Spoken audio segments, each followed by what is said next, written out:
Növbədə hədis 10-cu hədis. Əbu Hüreyrədən rivayet olunan hədisdə Allah Resulü sallallahu aleyhi və səlləm buyurur ki, özünə bir xəstəlik, yorğunluq, qəm, qüssə, kədər, əziyyət, hətta ayağına batan tikan müsəlman yoxdur ki, Allah bununla onun günahlarını kəffar eləməsin.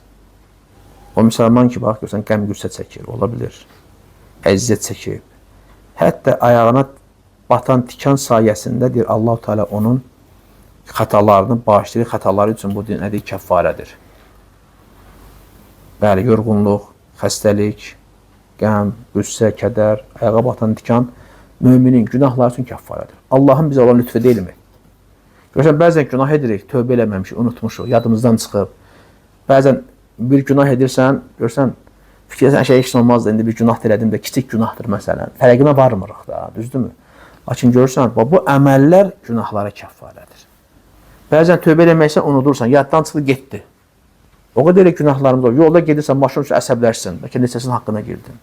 Və yaxud da ki, evdə gəldin, ailə ilə dalaşdın, ailənin uşağın haqqına girdin. Nə bir qonşu ilə məsələ və yaxud da ki, nəsə baxdın, günah elədin, sonra əstəğfirullah demək yadıma düşdü.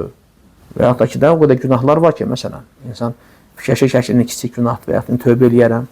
Amma yoxsa bu əməllər hamısı nədir? Bu əməllər hamısı onun günahları üçün kəffarədir.